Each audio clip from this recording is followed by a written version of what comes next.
Hello and welcome to the Business Post podcast with me, Daniel McConnell. And me, Peter O'Dwyer. Peter, our guest this week is Sabrina Casalta, who is the head of Vodafone in Ireland, and fascinating character herself because she's Italian. Yeah. Has quite clearly said, and I think not just in the interview that we did with her, but also in other media, she had never really, becoming a chief executive was never her lifelong ambition. But then I found it interesting to get into, they are the market leading telecoms company in this country. They have a huge part to play in the advance of this country.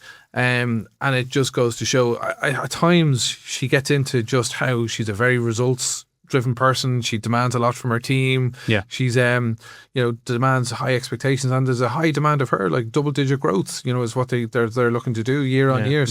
Not easy. So I thought a really good interview for us to get. What do we know about Vodafone in Ireland? What can you, I suppose, what's from your perspective, what's the interesting element of that as a business? Yeah, so Vodafone, as you say, they're one of the leading companies in the telco space in the country. And as you get into in the interview, they also, about a decade ago, had this joint venture with ESB, which is called Cyro, which got them into the broadband game as well, which was a kind of another string to their bow.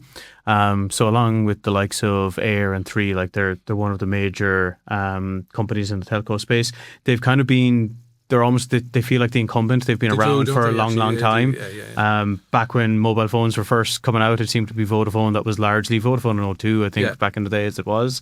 They're a company that in some ways, again, go a little bit under the radar here. Some of those companies that have their offshoot in Ireland rather than being based and listed here sometimes go a little under the radar. So it was good. I wasn't terribly familiar with her before the interview, since the days of Anne O'Leary, maybe. Not terribly, keeping tabs on what Vodafone has been up to. So it was a good interview in the sense of it was broad. It covered a lot of the nuts and bolts of the business, but also into regulation, into work from home, into competition in the market, and obviously a bit personally on herself as well. Yeah, but she's we should fire you now for that, Peter, I think.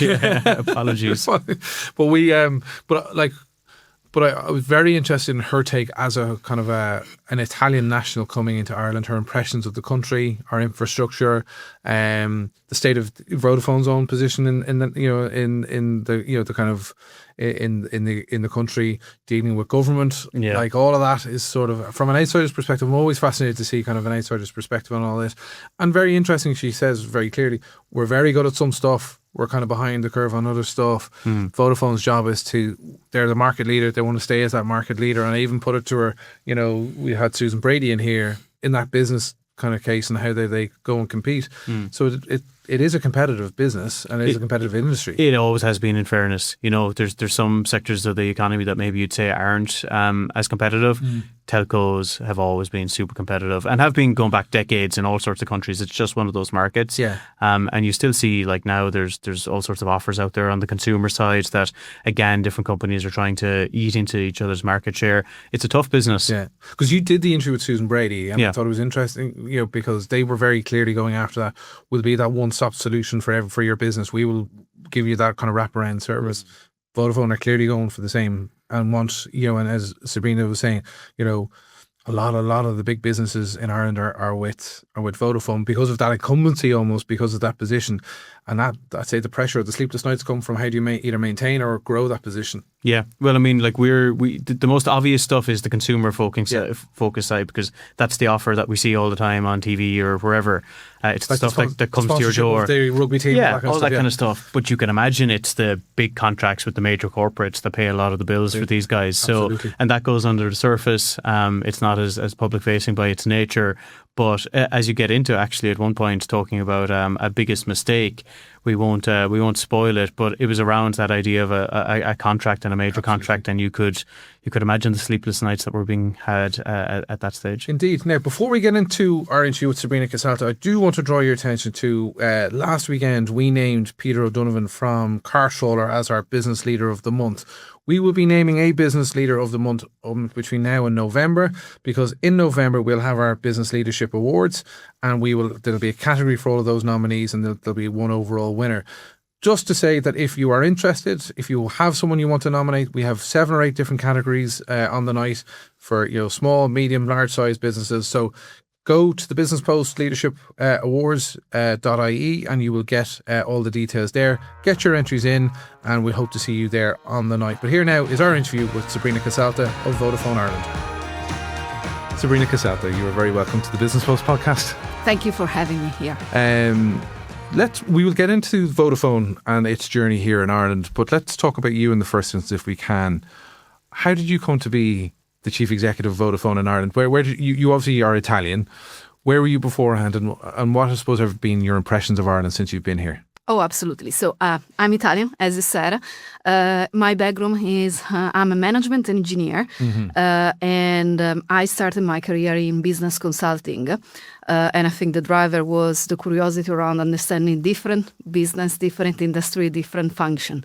And then 14 years ago, I decided to join Vodafone in Italy. So I spent the first 13 years with Vodafone in Italy across very different functions. Started from strategy into marketing. I had a couple of years of experience in customer care during COVID lockdown. Okay. And then my last role in Italy was a CFO. And then lately, last year, I was offered the opportunity to join Vodafone Ireland as a CEO. And I think the main question I ask myself, as often happens, is why not? Yeah, of course. And of course, 1 year in, I'm really happy about this decision. The role is just energizing and is amazing, but most importantly, the company I work for the people I work with are just great. And did you always see yourself as wanting to be a chief executive? Actually, no. No, It's okay. never been in my radar. Far away from any kind of ambition I would have had. I come from a very humble family. I never had the opportunity to talk or deal with any CEO or C-level in my young age. So, as I said, I went through my career and I just opened up opportunities. And I think that the first time I started thinking about maybe I can explore a CEO role is when I became a CFO. CFO, yeah. Okay. So you're here, as you say, in around a year. What are your impressions of Ireland and what's your impression of Vodafone's Ireland's place within that? Oh, absolutely. I have to say, some of my friends back in Italy, they say I'm becoming the best supporter of the tourist office of Ireland because I like taking pictures and of course I share them and there are very nice places. But beyond the picture, I think when I think about Ireland, what comes to me is the colors and the lights, despite the weather. Okay. And that's because I think it's a very vibrant environment. It's kind of a unique, I would say, country in Europe because of the international, there is a strong legacy, a strong pride of people about the history of the country and their own and your own history, but there is also a big international presence. And I think this mix is really opening up a new perspective and opportunities.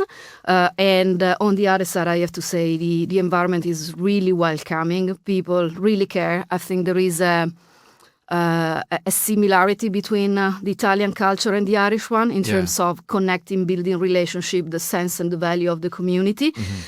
So I really feel at home now. Now, getting to Vodafone, I couldn't be proud of working with such a company. We recently celebrated our 25 years in Ireland, and it's an history of what we used to say is an history of first, and an history of innovation, an history of leading the market. And connecting everyone. That's what we do every single day. So we start our day talking about our customer and what we can really do more and better to keep customer connected. Okay. And drilling into that, I mean, you're saying the first, so I mean, in a telecoms company, it's a lot of investment. It's a lot of money being spent on cabling and kind of coverage, etc. like that.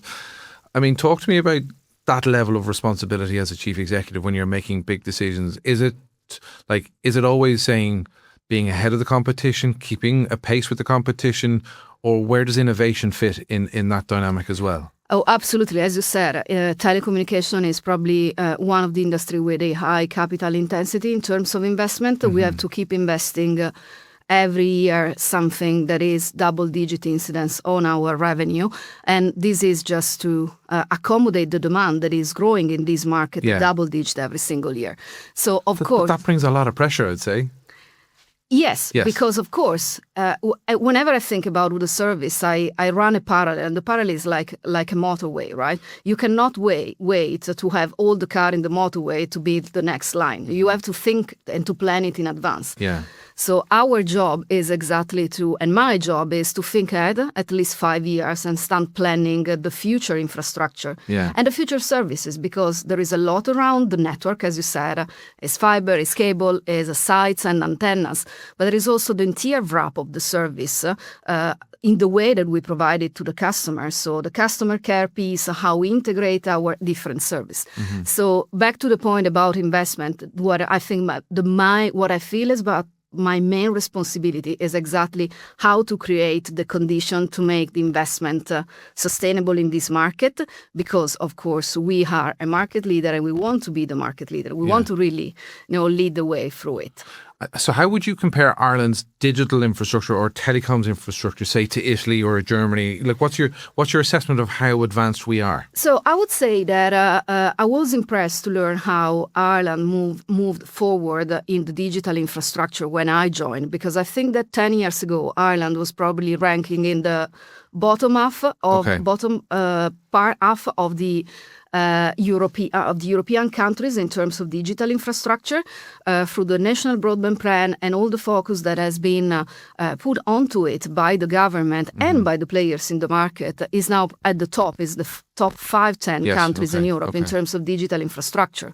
We have, as Vodafone, now we reach roughly 80% of the population with 5G. We have the largest data network. Fiber is available for 90% of the premises. So the digital infrastructure that is today is fit for purpose for what we need today.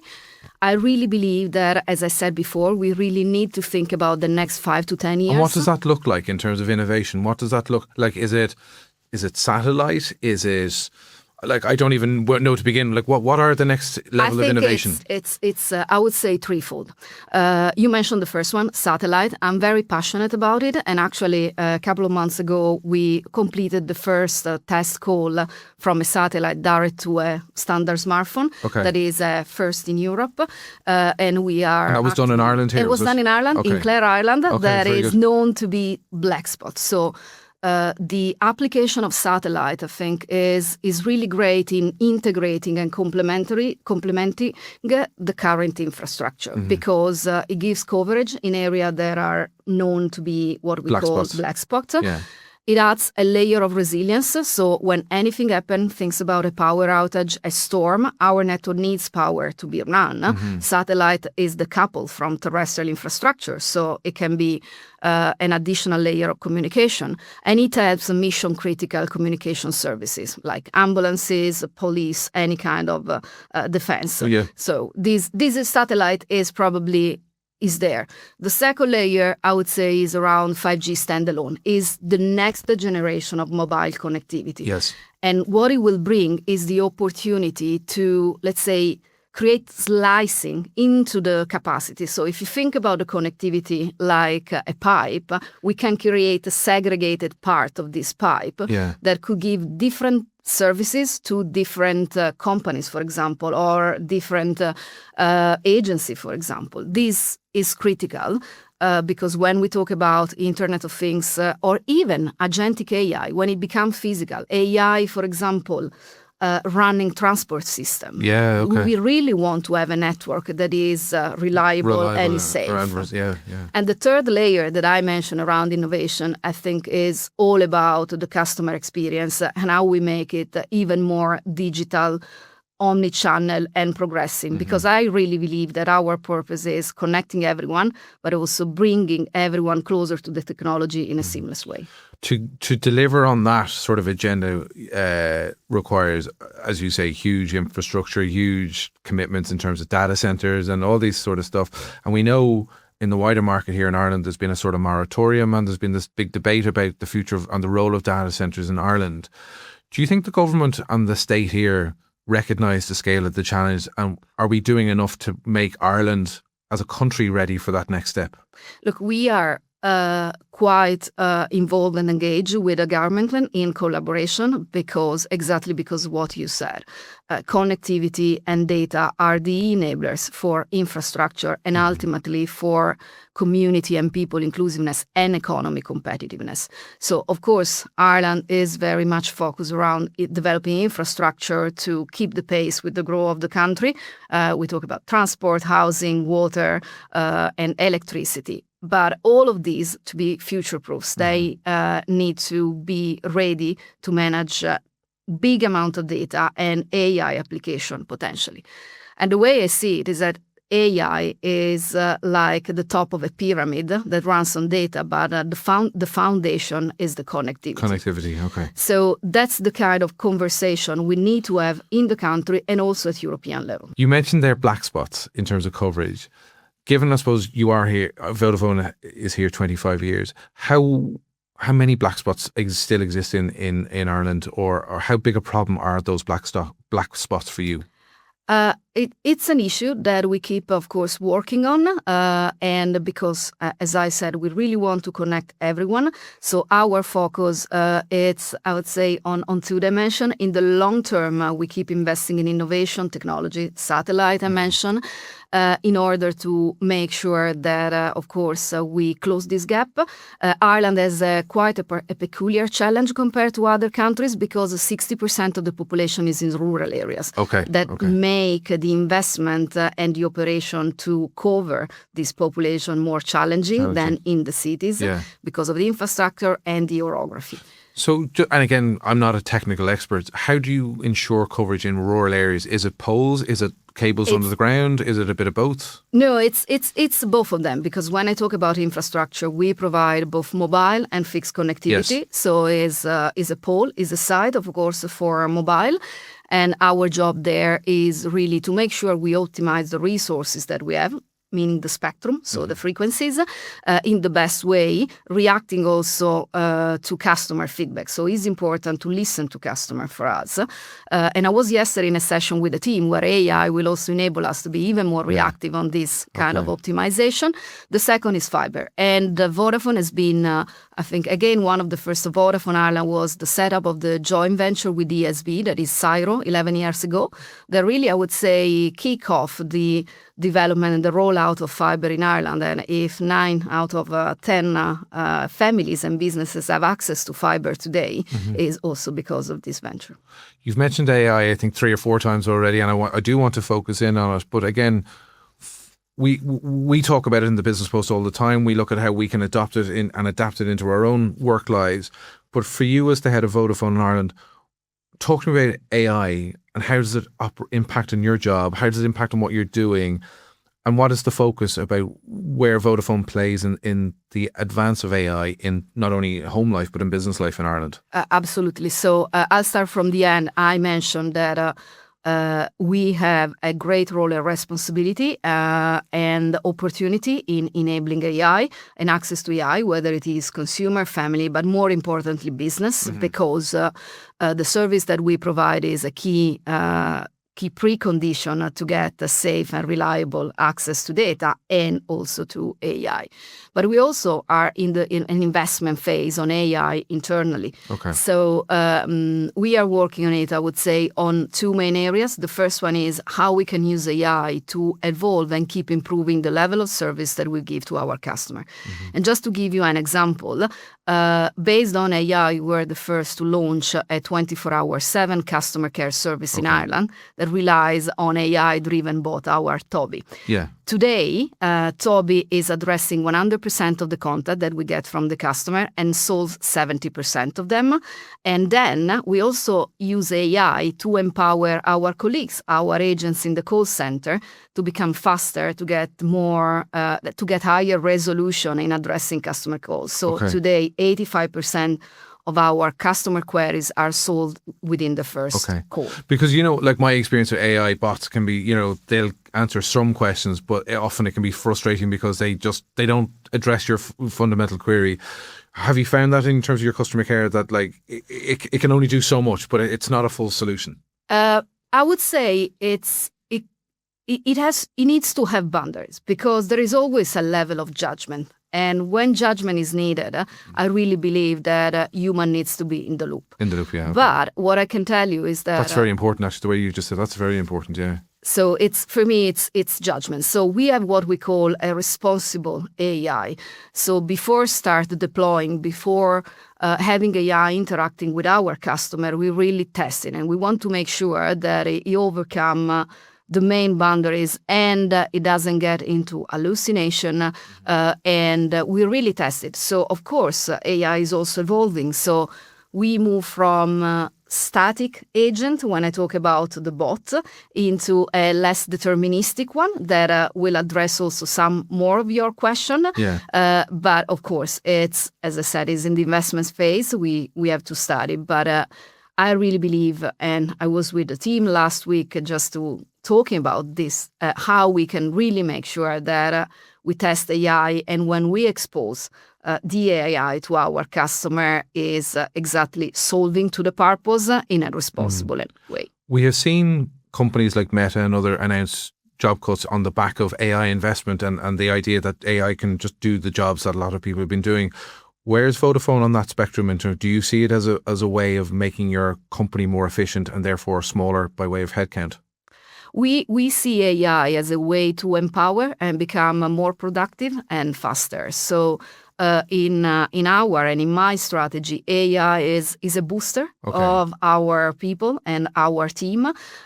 We are really investing, giving everyone access and training to AI in order to make, let's say, less value-added task faster and free up time. Because as I said, part of our DNA is innovation and is looking ahead. So we really need to think about it. And if I can just add last point, in a few weeks we will have 30 interns join us. And we decided last year that they would have had all an AI background, because we really want to get into the organization, challenge the way that we work.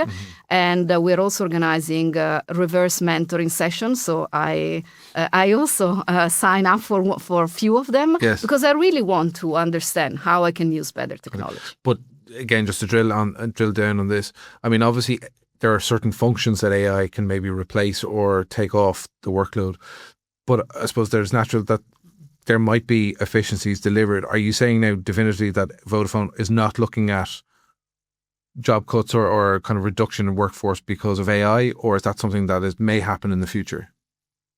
Technology is evolving fast, so it's difficult to answer, but we don't have plans. You don't have plans. Okay. Talk to me then about the regulation space that you find yourself in. Is Ireland over-regulated, under-regulated? I know, and obviously there's a European dimension to all of this as well, but what's your assessment of where you find yourselves within that regulation space? So telecommunication is, as you mentioned, is a regulated industry, and I think it's fair to say that it's also linked to the critical role that we play in the economy and the society. I don't typically talk about less or more regulation. I prefer to talk about a better regulation. So a regulation that is advanced as technology and the market changes, and really support the innovation, but more importantly, the investment cycle. Yeah. So, for example, we were talking about satellite. I was mentioning the evolution of mobile connectivity that can enable kind of dedicated services. Regulation should change in order to make this happen, because it's maybe decades or more than 1 decade old regulation.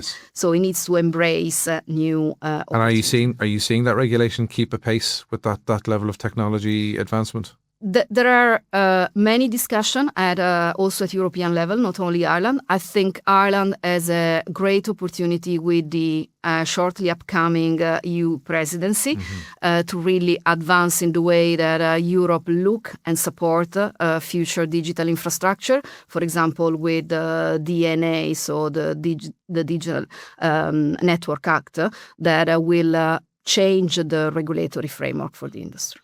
From your expert vantage point, there are lots of people saying, AI can be a great empowerment or empower of people and make things better for people.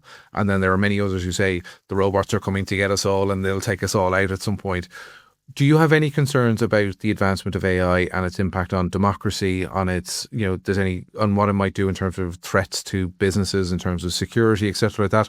Or where do you sit on that, in that space? Like, how concerned are you about the potential downside of AI? I think, as you said, AI is here, and I think the main concern is not really understand what is the potential. I think that we also, as a human, and more importantly, as leader, the responsibility to shape AI in a responsible way. So, what was my main area of focus is, for example, critical thinking. I mentioned before that there is AI and there is judgment, and I still believe that when is judgment is about people and human to take a decision. In order to have judgment and in order also to use AI at its best, we really have to keep investing in our critical thinking, asking the right question, and making sure that we are assessing what are the outcome and the answers. Okay. In terms of Vodafone's kind of spectrum of customers, you have obviously your business customers and you have your retail customers.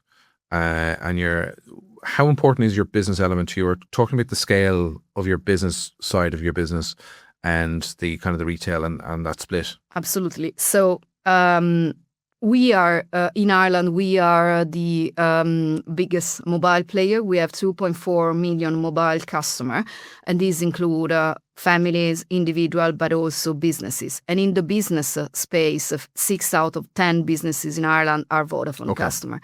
So both of them are relevant, as always happen when you are a market leader.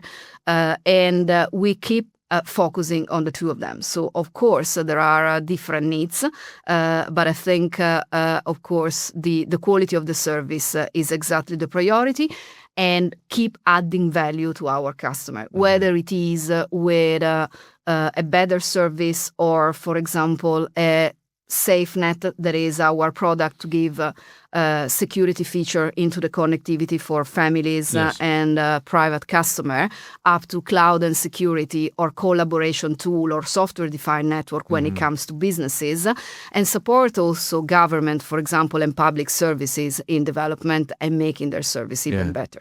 So we had Susan Brady from Air Business on the podcast, and she was talking about being that one-stop shop or rounded solution for businesses. It strikes me that that's a very competitive space for you. So how do you, I suppose, make sure that the people come to you and not go to Susan? So indeed, the telecommunication market is quite competitive in Ireland. I would say that we keep focusing on our strength, and we keep raising the bar and improving the level of services. One of the strong assets that we have on top of the people and the customer and the brand that we have in Ireland is definitely the global scale. So having the opportunity to work with our colleagues from all over Europe and Africa, and having privileged access to some of the partners we work with, give us really a boost both to build customize ad hoc big project for our top end enterprise customer, but also to advance the technology and solution for families. So Vodafone is essentially advancing at a global stage, and you can take that and deploy it here locally. Is that the sense? Or the other way around. We can deploy it in Ireland, for example, satellite. We are leading the way, but we are working with engineers from other countries that are supporting us, and we are advancing also in Ireland. So I think the scale is about getting access to technology, getting access to partner, but also the scale of the compounded knowledge, know-how, and background that we have, and we can leverage on. How much of your conversation, say when you're going in for a big contract with a customer, how much of it is based on price, or how much of it is based on the quality of product that you're giving? I think the conversation is moving more and more, of course, when we talk about enterprise, to value. So the price that the customer pay for the value that we give. And the value is not only the amount of data or the number of SIMs that we provide. It's about the quality of the service. So it's the reliability, it's the capacity, it's the resilience of the service, and it's also what we call the managed services layers, because not all companies have their internal technical department that can ensure they can use the service in the best possible way. So we can provide this service to our customer. Okay. What does the next 2 years look like for you? What's your agenda? I mean, we've obviously spoken about the innovation side, but for you, I mean, you've just moved your head office into Stephen's Green. You're a big headline sponsor of the Irish rugby teams. What does the Vodafone of the next 2 years look like for under your watch? So we want to keep to lead the way in this industry, and the starting point is always the customer for us. So when I think about the customer, there is no day that we don't spend about talking about the quality of the service that we provide. That is across all the touch points. So is the customer experience, meaning that we want to keep investing into our infrastructure and keep being the best network in the country across mobile and fixed. We want to bring innovation to our customer, whether it is a satellite or advanced solution, for example, for Internet of Things for business customer. And in order to do it, we need, because as we said, the market is competitive and technology is fast, we need to be fastest. To be faster, we want to be simpler than we are today. And you mentioned we just moved into the new office, and this is an amazing opportunity for all of us to change the way that we work internally. One of the things I'm really proud about the new office is that we have 4 floors, and each floor has a different theme and topics. And one of these floors is the customer floor. What does it mean? It means that our colleagues, when they come to the office, in one of their 2 days in the office a week, that is what we call the anchor day, they have to sit on the customer floor. This will help all our colleagues to get closer to the customer, but at the same time, it automatically forces everyone on the second day to sit on a different floor and get to know different colleagues, meaning we foster collaboration. And that's not disruptive. You find that's working? I'm seeing lots of happy faces in the team, and it's relatively funny. But when I also speaking with people that have been with the company for 20 years, and they tell me, moving into the new office, I'm meeting new colleagues, and that's important. That's important, yeah. And you spoke of having anchor days. I mean, we hear this talk of companies trying to bring their staff back to the office more. Are you operating on a 1 day, 2 day a week? Or, I mean, do you ever see the point where Vodafone will have their staff back in at 5 days a week? So look, we are focused on results, and we want people just to deliver results and keep raising the bar and improve the service. And we are committed to an hybrid way of working where people has to come to the office. Actually, is 2 days a week on average, so it's actually 8 days a month. Yeah. Okay. Very good. And in terms of from your perspective, we hear, because obviously from an employee retention perspective, it's a very competitive market. People are moving around a lot. Are you finding it difficult retaining staff at the moment, or is there a good proposition for those who work in Vodafone? I think is a good proposition for our colleagues. The level of engagement is it's something that I'm really happy about because I think Vodafone has been historically very close to people's needs. And as I said, as long as we build a culture and a way of working that is result-oriented, this will also enable us to introduce and keep the flexibility that people need because of personal preferences, because of different stage of life, and we really care about people. So it's not only about customers, it's also about our own colleagues. Yes, yeah. But again, because I speak to a lot of business leaders, and they all say, I mean, from a company cohesive-wise, efficiency-wise, it's much better to have people back in the office more often. But then they also say, if you push that too far, people will leave. So it is that balance. It's absolutely balanced. And I think that the point for me when we were planning the move into the new office is not how many days are we spending in the office? We are committed to our policy. Yeah. Is how we are making the most out of the time we spend in the office. And the time in the office is really productive and is really worth if you talk with people, if you use it for problem solving, if you use it for generating idea, and a bit less if you spend the time seeing a Teams meeting. I want to move on and talk about you because, being a leader, I'm always interested to understand what it's like being a leader of a big company. For you, I mean, have you come in and completely restructured your senior management team? Have you streamlined it, or what's your style of management or leadership like? I mean, are you collaborative, or do you tend to just say, I want it this way and go off and do what I tell you, or how do you run the ship?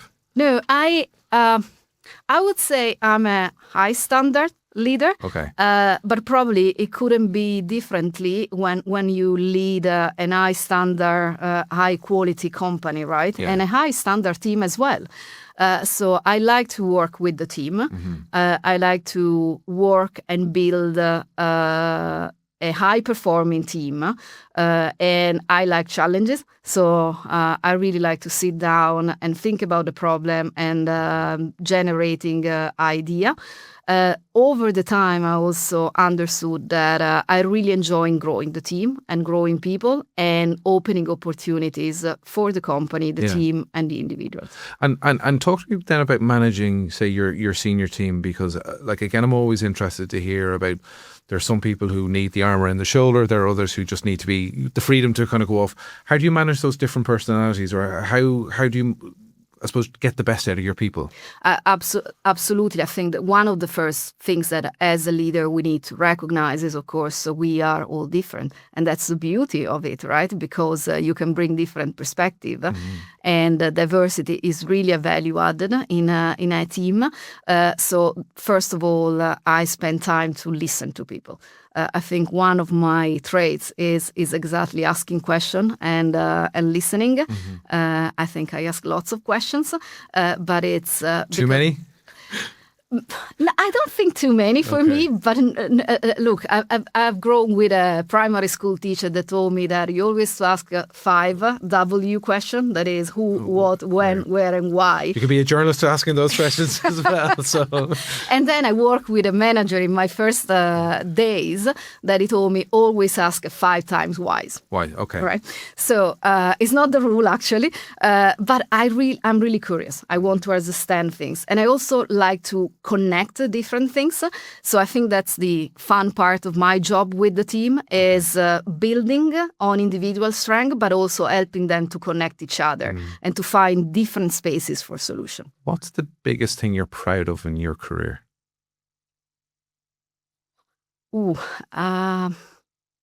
I think the trust that I've built with the team and the people I've worked with. Okay. So even today when I had the chance to speak with former colleagues, partners, customer, anyone. When I understand that I've built a network of people that really trust me and I can trust them, that's the biggest achievement because I think it's really something invaluable. For a lot of people watching you, having reached that level that you are, they'd like to know, well, did she ever make a mistake? And have you ever made a mistake? Or what's the mistake that I suppose you've learned most from? Oh, I made a lot of mistakes, I would say. Probably the one that I still remember was a few years ago, but it's about the ability to ask for help. Oh, okay. So, okay.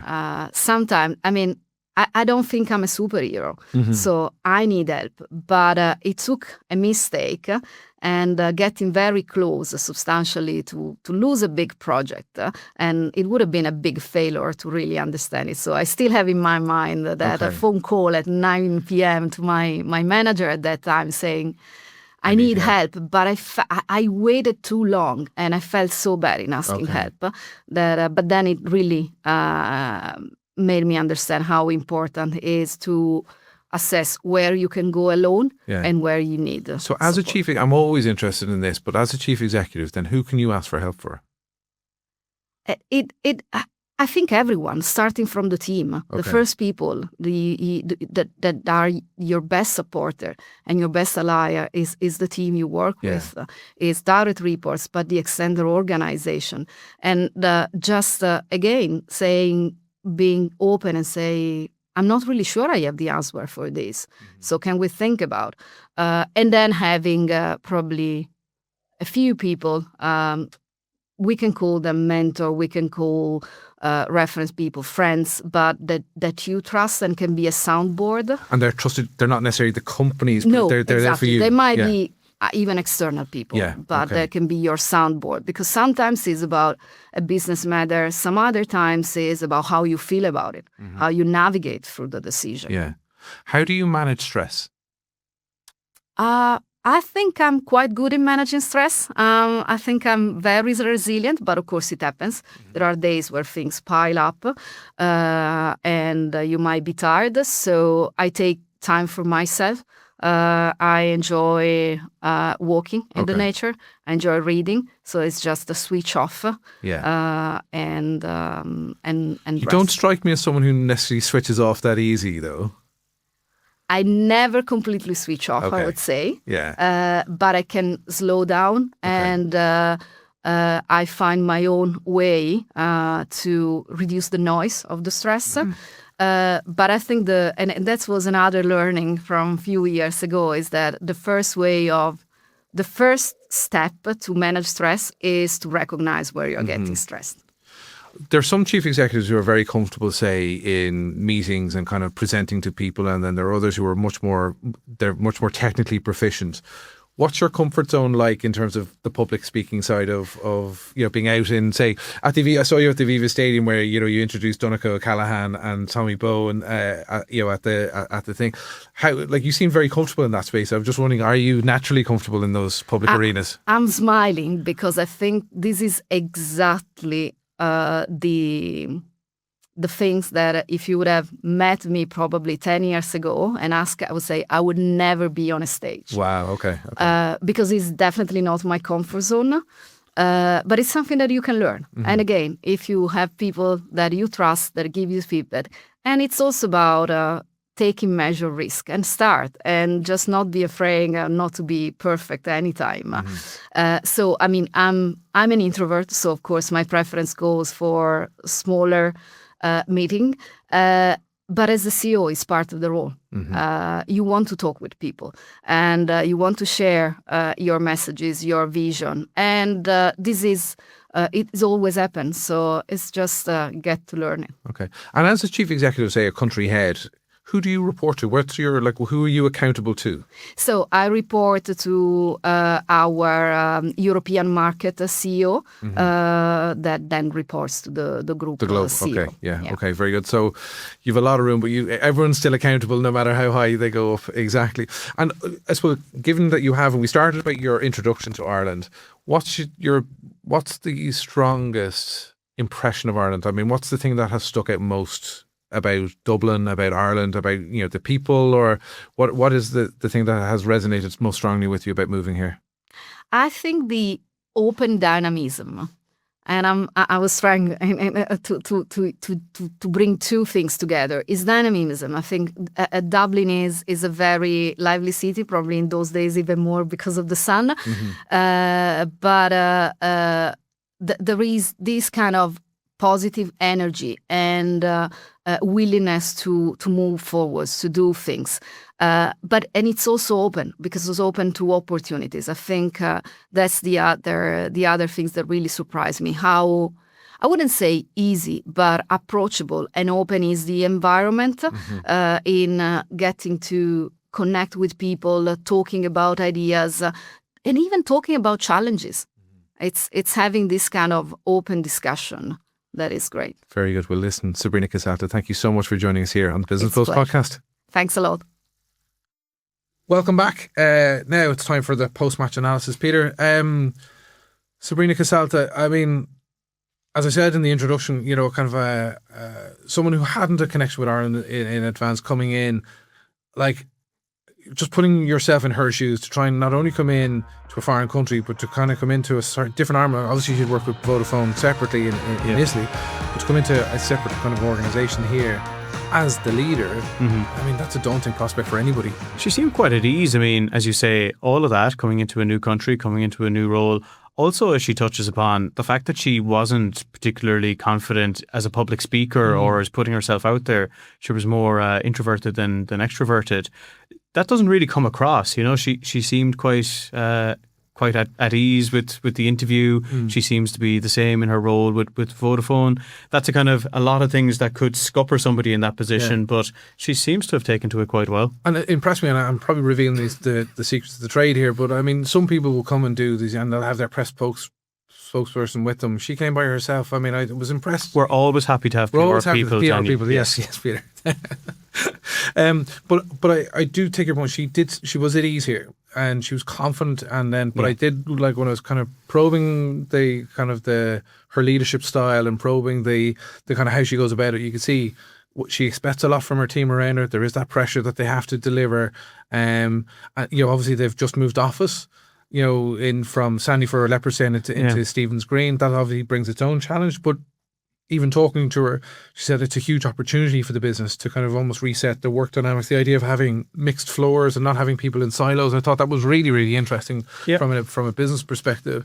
But she herself, I saw her at the Ireland, I think it was the Ireland-Scotland match in the Aviva, and Vodafone were hosting. So they had and they had Donncha O'Callaghan and Tommy Bowe doing their thing. But she, as Vodafone chief executive, got up in front of a room of very noisy people who are probably just there to, enjoy the day. Yeah.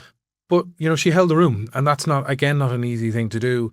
And as I said, when you put that in the context of her comments that, of being an introvert, I mean, that is impressive. Like, to be able to kind of force yourself or train yourself or to get yourself to that level, because a huge part of that job is public facing. Well, it has been, as has been well aired, the Aviva crowd sometimes don't even watch the match, so she has the attention of those in the room before or afterwards. That's pretty good going. Yeah. On the office stuff, I thought that was amongst the most interesting topic, because, as you put it to her, a lot of people have kind of moved back towards having more and more people in the office more frequently during the week. She seemed quite committed to her position that it's going to be flexible, it's going to be hybrid. But output driven. Output very important, yeah. But her view, I think, or her Vodafone's position is probably now in the minority. Certainly I think it was only 2 days is what she said. Yeah. That's probably the minority now at this point, certainly among big corporates.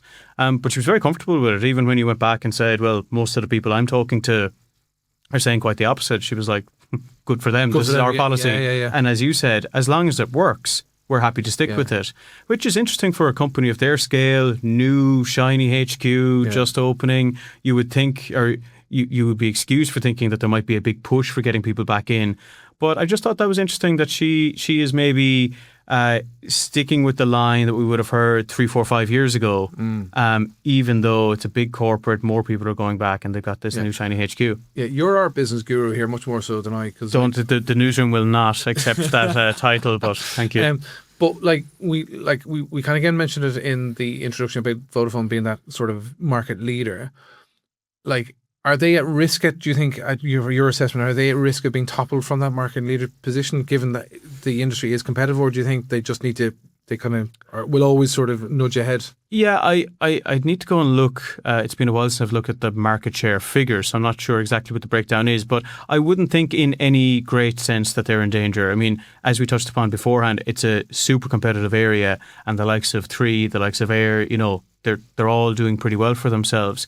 But Vodafone is so well versed in this, they're so familiar with the Irish market, and they have the firepower of the global company, as the others do. They have their parent as well. Yeah. But I don't see an inevitable kind of slippage in the Vodafone position, certainly not in the short term. And I thought, again, for me, one of the interesting parts of the interview was, she's talking about the innovations, the kind of the next, the 5G, the fibre, the satellite. I mean, when they said that they did the satellite call into Ireland, I mean, you're just intrigued by I'm intrigued just by the logistics and the mechanics of that.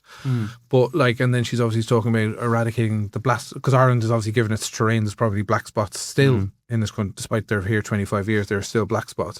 So the idea of having a satellite means you could actually get a call from anywhere. And it's quite like when we talk about broadband, like Starlink, that's satellite based. That was kind of one of the things that was held out there for the black spots in a broadband sense for valleys in rural Cork and Kerry before the national broadband plan was to reach them. So that's interesting. Like on 5G, there was such each generation of that technology, there was huge uptake. And then it seemed to stall a little bit around 5G. Again, I need to go and look at the numbers to see how good the take-up is now.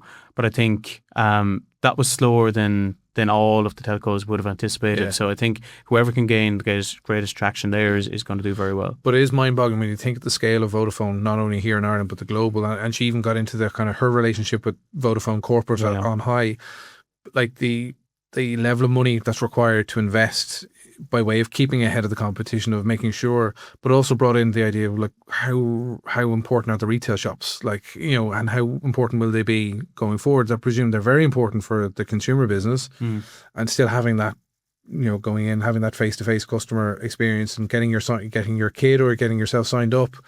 Will it all be done remotely in the future, all online in the future? Who knows? But I would have thought it's invaluable to have the Vodafone brand on a high street, not only in Dublin on Grafton Street, but to have it in, Wexfordtown, Carlow, etc. elsewhere. Well, I mean, now that you say it, when you think about the look of phone shops these days, as in the Vodafone and Threes of the world, they look like coffee shops. They look like lounges. Yeah. They've gone are the days of just the wall-to-wall handsets along every corridor. So when a lot of people are pulling back from retail, it seems like they still see real value in it. I suppose that's understandable. There's a tangible something to be held and tried out. Of course, you can get your phone online, you can sign up, you can do whatever, but yeah, it's one of those industries that I suppose you still need to go in and see the handset and feel the benefit of it. Very good. Well, that's it for this week. My thanks to Sabrina Casalta for Vodafone for being our guest. My thanks to Peter.